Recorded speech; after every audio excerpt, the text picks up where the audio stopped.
Hi everyone and welcome back to my channel. So in today's class we are going to study about polymorphism and operator overloading. Operator overloading को हम समझ सकते हैं कि वो एक पॉलीमॉर्फिज्म का ही हमारे पास एक पार्ट आता है। पॉलीमॉर्फिज्म की जब हम बात करते हैं तो पॉली का मतलब यहाँ पर हमारे पास होता है मैनी। पॉली का मतलब क्या होता है बहुत सारे मैनी। एंड मॉर्फ का मतलब हमारे पास होता है फॉर्म्स। तो पॉलीमॉर्फिज्म का अगर हमें डुअल मीनिंग देखें तो वो हमारे पास यहाँ पर हो जाता है मेनी फॉर्म्स। इसका मतलब क्या है कि जब भी हम एक चीज को बहुत सारे वेज के थ्रू कर सकते हैं या फिर एक चीज को बताने के हमारे पास कई सारे तरीके होते हैं तो उसको हम कंसिडर कर सकते हैं कि हाँ हम पॉलीमॉर्फिज्म की बात करें। Real life example for example जैसे बचपन में हम मैथ्स को सॉल्व करते थे, मैथ्स में क्वेश्चन सॉल्व करते थे, तो वहां पे फॉर एग्जाम्पल अगर हमको आंसर चाहिए कि आंसर मेरा होना चाहिए 820, तो जरूरी नहीं है कि मेरे पास सिर्फ एक ही तरीका हो जिसको फॉलो करते हुए मेरे पास ये वाला आंसर आ जाए। हो सकता है कि मेरे पास दो तरीके हो सकता है मेरे पास तीन डिफरेंट वेज हो। तो हमारे पास रिजल्ट सेम आता है, इसका मतलब ये नहीं है कि हमारे पास सिर्फ एक ही वे है उस पर्टिकुलर प्रॉब्लम को करने का। हमारे पास काफी सारे तरीके हैं लेकिन एट द लास्ट हमको जो रिजल्ट मिल रहा है वो हमारे पास एक ही है। बेसिकली क्या हो रहा है, हमारा पर्पस सॉल्व हो रहा है। उसी को हम यहाँ पर पॉलीमॉर्फिज्म समझते हैं। अब यहाँ पर पॉलीमॉर्फिज्म को हमने समझ लिया क्या होता है। अब यहाँ पर ऑपरेटर ओवरलोडिंग का मतलब क्या होता है। ऑपरेटर ओवरलोडिंग का बेसिकली ये मतलब होता है when the same operator is allowed to have different meaning according to the context. Context का मतलब यहाँ पर है हमारे पास डेटा टाइप से मतलब है यहाँ पर। ठीक है, बेसिकली इसका मतलब है कि जब हम एक ऑपरेटर को उसके मेन फंक्शन के अलावा उसको किसी और पर्पस के लिए जब हम यूज कर रहे हैं उसको हम बोल रहे हैं ऑपरेटर ओवरलोडिंग। ठीक है, फॉर एग्जाम्पल जैसे हमारे पास प्लस ऑपरेटर है। प्लस ऑपरेटर को हम मेनली अपने नंबर्स को ऐड करने के लिए यूज करते हैं। इसको एक बार हम इम्प्लीमेंट करके भी देखते हैं। For example I have to print 2 + 3, तो इसका आंसर मुझे मिलने वाला है 5। क्योंकि हमारे पास हमने बचपन से यही पढ़ा है कि हमारे पास जो प्लस ऑपरेटर होता है वो क्या करता है, it is use to add two numbers, two digits को ऐड करने के काम में आता है। लेकिन जब हम बात करते हैं कोड की तो जरूरी नहीं है कि हमारे पास प्लस जो ऑपरेटर है वो सिर्फ एक ही काम को करने के काम में है।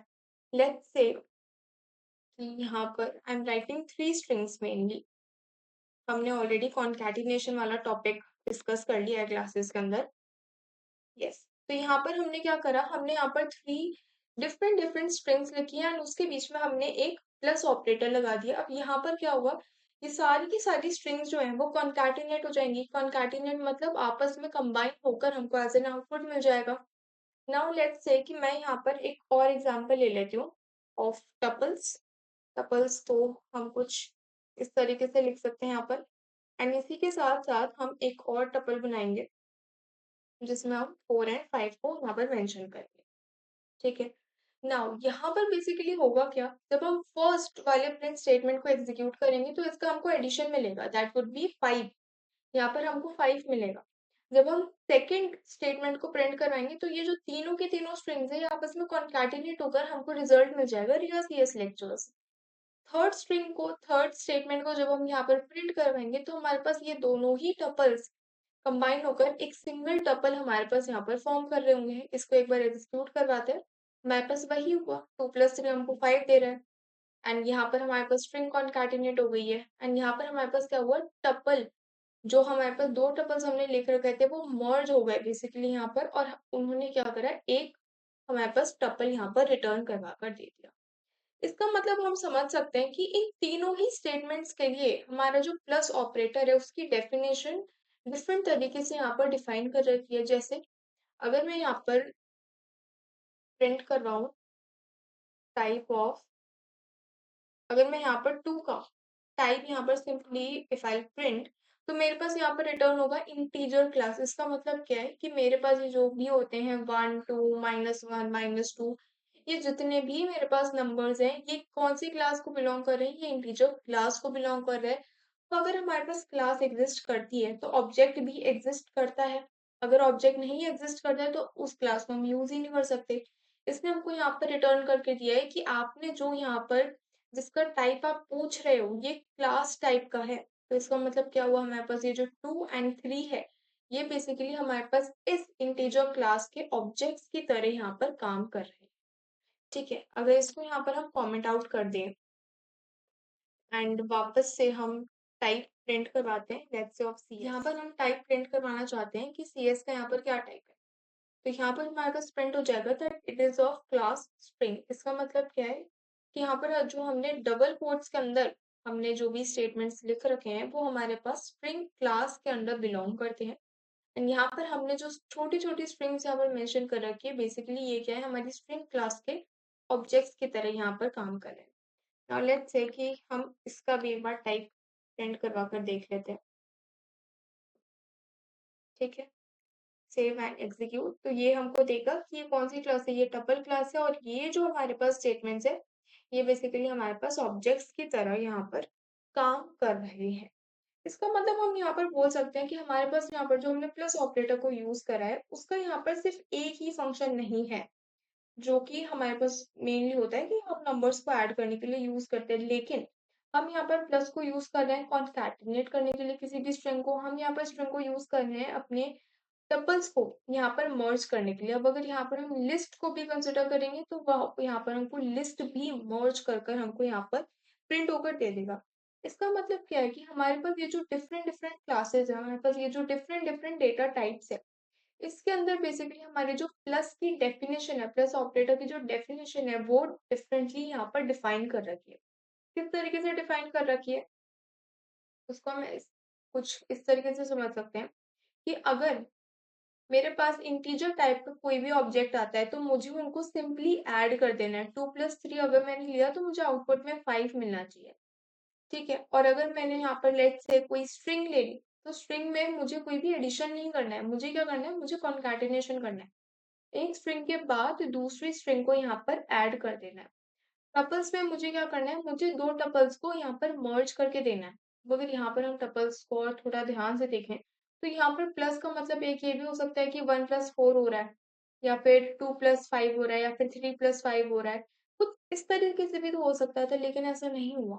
बल्कि यहाँ पर हमको ये दोनों ही जो टपल्स है वो मर्ज कर कर यहाँ पर मिल गए। इनका कोई बेसिकली हम जो एडिशन परफॉर्म करते हैं वो वाले एडिशन यहाँ पर परफॉर्म नहीं हुआ। नाउ हमारे पास ये जो क्लासेस हैं, जो हमारे पास इंटीजर क्लास हो गई, स्ट्रिंग क्लास हो गई, टपल क्लास हो गई, या फिर हम बोल सकते हैं लिस्ट क्लास हो गई, तो ये सारी की सारी क्लासेस ऑलरेडी पाइथन के अंदर डिफाइंड है। क्लासेस डिफाइंड है और इनके ऑब्जेक्ट्स भी डिफाइंड है।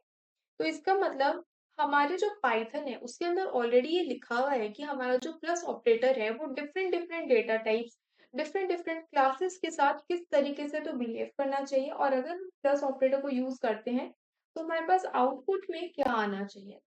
क्या हम इसी फंडामेंटल लॉजिक को यूज कर करके हम अपनी भी क्लासेस क्रिएट कर सकते हैं। जैसे अभी तक हम एक एग्जांपल लेते हुए आए हैं, class student.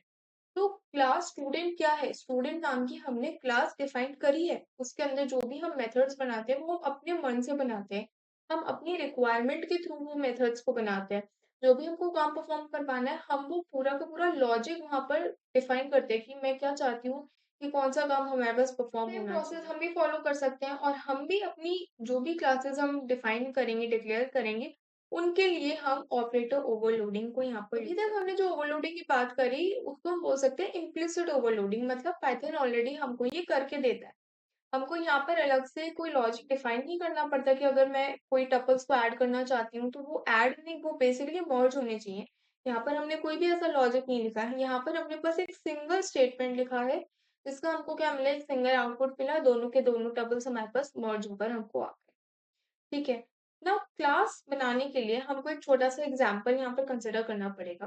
Now example consider करने से पहले I would like you to understand the concept of complex numbers. Complex numbers अब जितना सुनने में कॉम्प्लेक्स में उतना कॉम्प्लेक्स है नहीं। If you have studied mathematics in your 11th और 12th स्टैंडर्ड तो आपको पता होगा कि कॉम्प्लेक्स नंबर्स क्या होते हैं। And if you are totally new to this stream, if you are not aware of what complex numbers are, no need to worry. मैं आपको एक जनरल ओवरव्यू दे देती हूँ जो हमारे काम में आने वाला है। बहुत ज्यादा डिटेल में हम नहीं जाएंगे। ठीक है। तो जब भी हम बात करते हैं कॉम्प्लेक्स नंबर्स की, कॉम्प्लेक्स नंबर्स, तो बेसिकली कॉम्प्लेक्स नंबर से पहले हमको ये समझना पड़ेगा कि हमारे पास रियल नंबर्स कौन से होते हैं। रियल नंबर्स आई थिंक हम सभी को पता है। रियल नंबर्स बोल सकते हैं या फिर हम बोल सकते हैं जो हम नॉर्मल नंबर्स को यूज करते हैं। नॉर्मल नंबर्स को हम जैसे बोल सकते हैं 1, 2, 3, 100, 200 ऐसे जो हमारे पास नंबर्स होते हैं उनको यहाँ पर हम रियल नंबर्स बोलते हैं। इसके अंदर हम पॉजिटिव भी ले लेते हैं, नेगेटिव भी ले लेते हैं और कोई डेसिमल वैल्यूज हैं तो उनको भी यहाँ पर हम कंसिडर कर सकते हैं।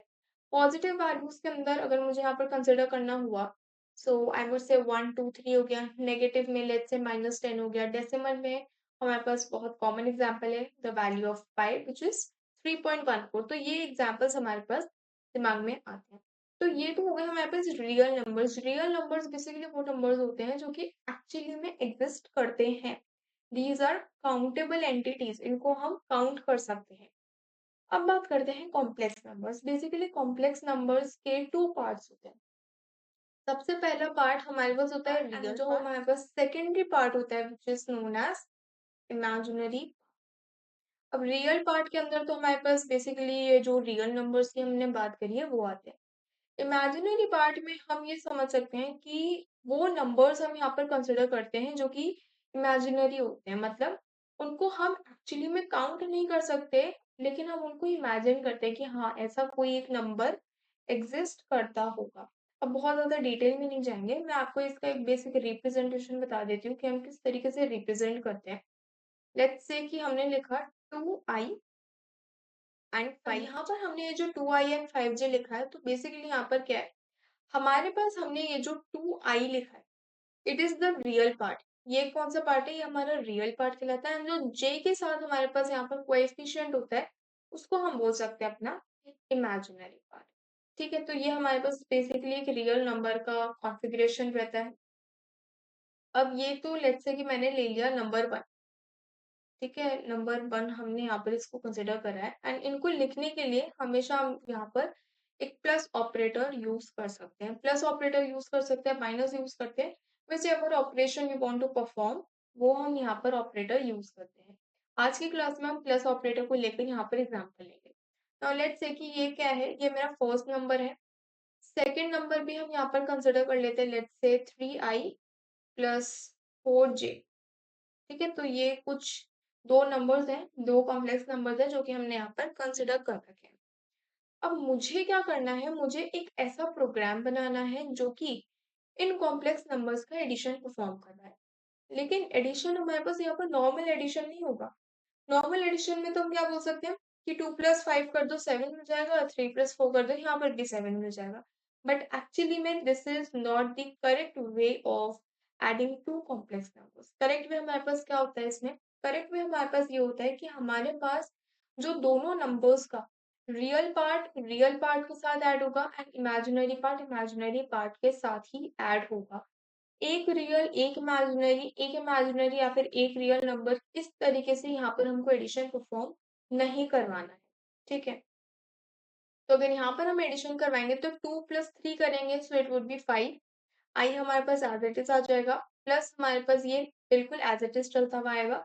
एंड यहाँ पर क्या करना है, 5 + 4 विल गिव अस 9 एंड यहाँ पर हमारे पास j प्रिंट होकर आ जाएगा। तो बेसिकली हमारे पास हमने ये जो दो कॉम्प्लेक्स नंबर्स लिए इनका जो एडिशन परफॉर्म होकर आंसर मिलेगा that would be 5i + 9j। So this is the actual addition. एक और एग्जांपल ले लेते हैं। फर्स्ट नंबर जहाँ पर हम कोई एक नेगेटिव एंटिटी ले लेते हैं, -3i + 5j एंड सेकेंड में हम ले लेते हैं 10i + 4j। अब यहाँ पर भी हमको क्या करना है, हमको यहाँ पर एडिशन परफॉर्म करवाना है। एडिशन परफॉर्म करवाने के लिए रियल पार्ट से ऐड होगा एंड इमेजिनरी पार्ट से ऐड होगा। परफॉर्म करेंगे एडिशन तो यहाँ पर 10 - 3 वुड बी 7, 7i प्लस यहाँ पर ऐड करेंगे इट वुड बी 9j। तो कुछ इस तरीके से बेसिकली कॉम्प्लेक्स नंबर का जो रिप्रेजेंटेशन होता है वो कुछ इस तरीके से काम करता है। लेकिन जब हम इन्हीं कॉम्प्लेक्स नंबर्स को अपने प्रोग्राम में लिखकर एग्जीक्यूट करवाएंगे तो वो हमारे लिए कुछ इस तरीके से एडिशन परफॉर्म नहीं करवाएंगे। इसीलिए हम क्या कर सकते हैं, हम अपने लिए एक कॉम्प्लेक्स नाम की क्लास क्रिएट कर सकते हैं। उसके अंदर हम एक ऐसा लॉजिक बना सकते हैं जो कि हमको कुछ इस तरीके का एडिशन करके एज एन आउटपुट हमको रिटर्न करवा दे। ठीक है, क्योंकि हमारे पास पाइथन के अंदर कोई भी ऐसी क्लास नहीं है जो कि हमारे पास कॉम्प्लेक्स नंबर्स को ऐड कर सकते हैं। अभी तक हमने इंटीजर की बात करी, स्ट्रिंग्स की बात करी, लिस्ट की बात करी, तो वहां पर ऑलरेडी पता है पाइथन को पता है कि हाँ, अगर प्लस को यूज करा जाएगा तो किस तरीके से रिएक्ट करना है, किस तरीके से रिजल्ट्स जनरेट होंगे, लेकिन कॉम्प्लेक्स नंबर्स के लिए कुछ भी नहीं पता है। तो हमको पाइथन को बताना पड़ेगा कि हम क्या चाहते हैं कि आप हमारे जो भी कॉम्प्लेक्स नंबर की क्लास हो, तो उसके साथ आप क्या परफॉर्म करवाओ। तो यहाँ पे हम एक क्लास बना लेते हैं सबसे पहले। क्लास का नाम हम यहाँ पर रख सकते हैं अपना कॉम्प्लेक्स। ठीक है, इसके अंदर लेट्स से कि हम एक init function that is our constructor बना लेते हैं। एंड यहाँ पर बेसिकली हम थ्री पैरामीटर्स को पास करेंगे। First being a self parameter, second हमारे पास होगा एक रियल पार्ट, जो भी हमने लिया उसका कुछ तो रियल पार्ट होगा एंड कुछ इमेजिनरी पार्ट हम यहाँ पर कंसिडर कर सकते हैं। अब रियल पार्ट को यूज करने के लिए सिंपल सा फॉर्मूला है, ये लिखेंगे। एंड इमेजिनरी पार्ट के लिए भी सेम रहेगा।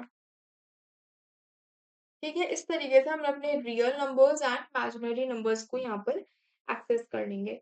नाउ मैं क्या चाहती हूँ कि मैंने एक्सेस तो कर लिया, लेकिन मुझे प्रिंट भी तो करवाना पड़ेगा। तो हम एक फंक्शन बना लेते हैं, फॉर एग्जाम्पल गेट नंबर नाम से कोई फंक्शन यहाँ पर क्रिएट कर लेते हैं, जिसके अंदर सिर्फ हम सेल्फ को पास करेंगे, क्योंकि मुझे यहाँ पर स्टैटिक मेथड बनाना पड़ेगा इसको। और अगर स्टैटिक मेथड बना दिया तो रियल एंड इमेजिनरी जो हमारे पास एट्रीब्यूट्स है उनको यूज नहीं कर पाएंगे।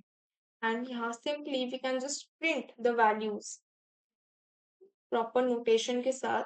जैसे हमारे पास सेल्फ डॉट रियल की सबसे पहले वैल्यू आ जाएगी, उसके बाद मुझे वहां पर आई यहाँ पर रिप्रेजेंट करवाना पड़ेगा, बाय डिफॉल्ट नहीं आएगा, रिप्रेजेंट करवाना पड़ेगा।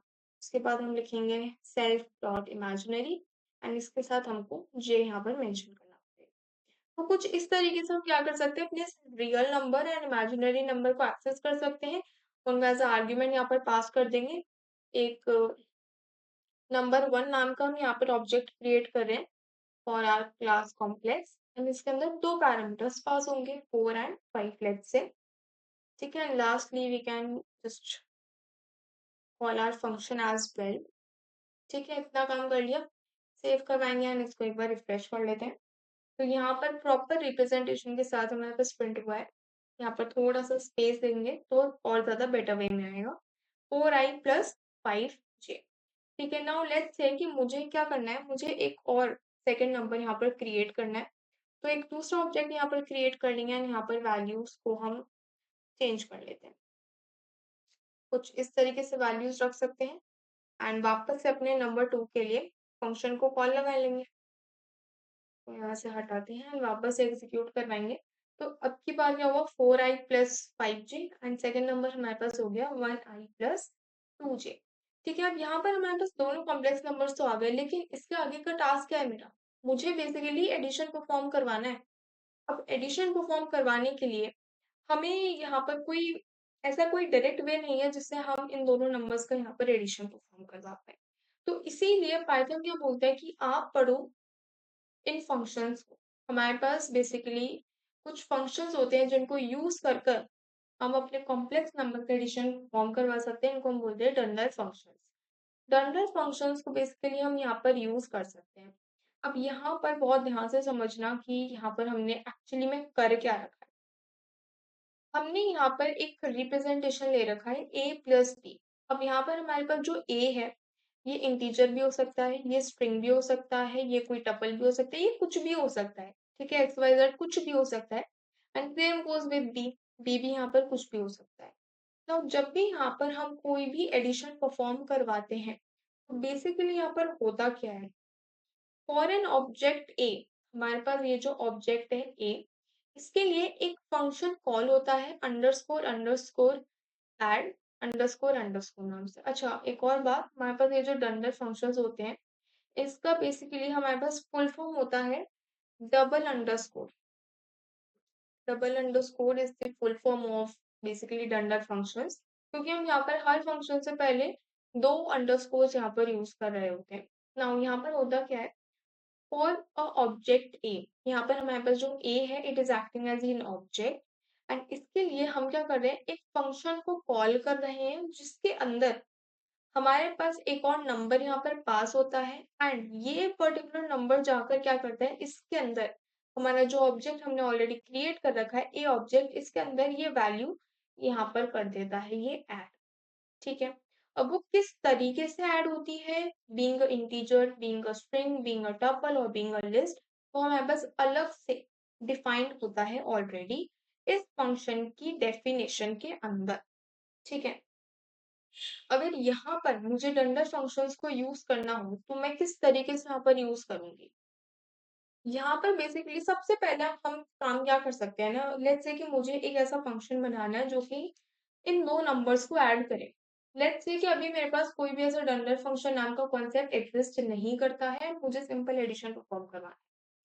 सिंपल एडिशन परफॉर्म करवाने के लिए एक फंक्शन बना लेते हैं, ऐड नेम से फंक्शन बना लेते हैं एंड यहाँ पर सेल्फ पास करेंगे एंड हमारा जो नंबर 2 है वो पास करेंगे। क्योंकि अभी अभी हमने क्या बोला, यहाँ पर हमारे पास जब हम सेल्फ पास कर रहे हैं तो सेल्फ का मतलब क्या है कि मेरा जो नंबर 1 है वो ऑलरेडी यहाँ पास हो रहा है एंड नंबर 2 मुझे उस फर्स्ट नंबर के अंदर ऐड करवाना है। ठीक है। तो यहाँ पर हमने ये फंक्शन को क्रिएट कर लिया। नाउ लेट्स से कि मेरे पास एक नया रियल नंबर क्रिएट होता है। कब क्रिएट होता है? When I am adding the two real numbers. इसको हम यहाँ से समझते हैं। जैसे हमने अभी अभी एग्जाम्पल देखा था कि मेरे पास दो कॉम्प्लेक्स नंबर्स है, तो ये तो मेरे पास num1 का रियल पार्ट है और ये num2 का रियल पार्ट है। तो मुझे इन दोनों पार्ट्स को एक्सेस करना पड़ेगा। num1 के पार्ट को मैं किस तरीके से एक्सेस कर सकती हूँ, सेल्फ डॉट रियल करके एक्सेस कर सकती हूँ एंड num2 के रियल पार्ट को एक्सेस करने के लिए I have to write num2 dot real. तो इस तरीके से हम एक्सेस कर सकते हैं। तो we can simply write self dot real. उसके अंदर मुझे किसको ऐड करवाना है, मुझे num2 के रियल पार्ट को यहाँ पर ऐड करवाना है। Now same goes with the imaginary part also. Self dot imaginary के अंदर हमको क्या करना है, हमको अपने num2 का इमेजिनरी पार्ट यहाँ पर ऐड करवाना है। इसको हटा देते हैं। ठीक है। बेसिकली हमको ये परफॉर्म करवाना है ऑपरेशन अपने फंक्शन के अंदर। इसके बाद मैं क्या चाहती हूँ, मैंने यहाँ पर न्यू रियल भी बना लिया, न्यू इमेजिनरी नाम का भी नंबर बना लिया। यहाँ पर क्या करेंगे ना, एक न्यू कॉम्प्लेक्स नंबर क्रिएट करेंगे जिसके अंदर हम अपने न्यू रियल पार्ट को पास करेंगे सबसे पहले एंड उसके बाद अपने न्यू इमेजिनरी पार्ट को यहाँ पर पास करेंगे। इन दोनों ही वैल्यूज को पास करने के बाद what we can simply do, we can return our complex number. ठीक है। इतना पार्ट आई थिंक आपको समझ में आया होगा और अगर थोड़ा सा भी डाउट आ रहा है थोड़ा सा रिवाइंड करके वीडियो को वापस से देखना। ठीक है। इसके बाद हम क्या कर सकते हैं, हम एक थर्ड ऑब्जेक्ट यहाँ पर क्रिएट कर सकते हैं जिसको हम नाम दे सकते हैं num3 लेट्स से। और इसके अंदर मैं क्या चाहती हूँ, अब डंडर फंक्शंस के थोड़ा सा सिंटैक्स फॉलो करते हुए अगर हम चले यहाँ पर, तो यहाँ पर simply I right the first name of my object which is num1। num1 है हमारे पास। उसके बाद हम ऐड फंक्शन को लिखेंगे एंड यहाँ पर हम अपना num2 बेसिकली यहाँ पर पास कर रहे हैं एंड बाद में यहाँ पर हमको num3 डॉट गेट नंबर नाम का जो हमारे पास फंक्शन हमने लिख रखा है वो यहाँ पर प्रिंट करवाना है। तो बेसिकली क्या हो रहा है, यहाँ पर जो भी हमारे पास न्यू वैल्यूज है वो हमारे पास ऑटोमेटिकली यहाँ पर आ जाएंगी और यहाँ पर जब वो वैल्यूज आ जाएंगे तो यहाँ पर वो प्रिंट भी हमारे पास होकर आ जाएगा। इसको एक बार सेव करते हैं, रिफ्रेश करते हैं। तो यहाँ पर सबसे पहले जो नंबर्स हमने लिए that is 4i and 5j। Second number is i1 sorry 1i and 2j and यहाँ पर हमारे पास 4i एंड 1i का जब एडिशन करा तो it comes out to be 5i and 5j and 2j का जब हमने एडिशन करा it's coming out to be 7j। तो हमारे पास यहाँ पर एडिशन तो परफॉर्म हो रहा है, इतनी बात तो क्लियर है। ठीक है। बट लेट्स से कि मुझे ना ये पूरा का पूरा सिंटैक्स नहीं लिखना है यहाँ पर, मुझे नहीं चाहिए कि नहीं मुझे पूरा का पूरा फंक्शन यहाँ पर लिखना पड़े एंड देन मुझे उसको यूज करना पड़े। देन मैं यहाँ पर इस फंक्शन को कॉलिंग की जगह यहाँ पर I simply write num1 plus num2। तो क्या मुझे यहाँ पर कोई एरर आनी चाहिए या फिर ये सिंपली जैसे पहले एग्जीक्यूट करा था वैसे एग्जीक्यूट हो जाना चाहिए? वैसे तो एग्जीक्यूट नहीं हो रहा। क्या एरर दे रहा है, ये एरर दे रहा है unsupported operand types for plus complex and complex. Okay. अब इस एरर का मतलब क्या है उसको समझते हैं। इसका मतलब क्या है, ये पाइथन आपको बता रहा है कि आप प्लस ऑपरेटर को अपनी कॉम्प्लेक्स क्लास ऑब्जेक्ट्स के लिए यूज ही नहीं कर सकते हो। क्यों नहीं कर सकते हो? क्योंकि आपने उसका लॉजिक यहाँ पर डिफाइन नहीं कर रखा है। हमने जब बात करी थी स्ट्रिंग्स की, हमने जब बात करी थी टपल्स की, तो वहाँ पर ऑलरेडी उनके पीछे का लॉजिक वहाँ पे डिफाइन था कि किस तरीके से हमको टपल्स को ऐड करना है, हमको उनको मर्ज करना है, किस तरीके से हमको स्ट्रिंग्स को ऐड करना है, हमको उनको कॉन्कैटिनेट करना है, किस तरीके से हमको यहाँ पर इंटीजर्स को ऐड करना है। लेकिन जब हम यहाँ पे बात कर रहे हैं, तो किसी भी ऑब्जेक्ट को हम यहाँ पर डायरेक्टली ऐड नहीं कर सकते हैं। पाइथन हमको अलाउ नहीं करता कि आप किसी भी ऑब्जेक्ट की वैल्यू लेके उसको ऐड कर रहे हो, वो यहाँ पर अलाउड नहीं है। लेकिन अब अगर यहाँ पर हम अपने डंडर फंक्शंस को यूज करते हुए इस सिंटैक्स को फॉलो करते हैं, जैसे हम अपने इस ऐड फंक्शन को यहाँ पे फॉलो करते हैं। यहाँ पर we can simply write underscore underscore add underscore underscore. ठीक है, पूरे का पूरा सिंटैक्स सिमिलर है, मैंने यहाँ पे कोई भी चेंज नहीं किया है, जस्ट मैंने यहाँ पर एक डंडर फंक्शन को यूज करा है except of our first function. अब अगर इसको एग्जीक्यूट करेंगे तो ये सक्सेसफुली एग्जीक्यूट भी हो रहा है, हमको अपना आउटपुट भी दे रहा है, और मोस्ट इम्पॉर्टेंटली यहाँ पर हमको कोई भी एरर नहीं मिल रही है। क्यों नहीं मिल रही है? क्योंकि हमने जब यहाँ पर एक डंडल फंक्शन को यूज करा, तो उसने हमारे जो कोड के पीछे का लॉजिक है वो अपने आप ही यहाँ पर क्लियर कर दिया, अपने आप ही यहाँ पर लिख दिया। इसीलिए पाइथन ने हमको यहाँ पर कोई भी एरर नहीं दी। नाउ लेट्स से कि मुझे एडिशन नहीं परफॉर्म करवाना, मुझे क्या करना है, मुझे यहाँ पर सब्ट्रैक्शन परफॉर्म करवाना है। सब्ट्रैक्शन परफॉर्म करवाने के लिए I can just simply write subtract function over here, and यहाँ पर चेंज करना पड़ेगा, माइनस करना पड़ेगा। ठीक है, सेव करेंगे, रन करेंगे। ओके, तो यहाँ पर भी हमको माइनस करना पड़ेगा।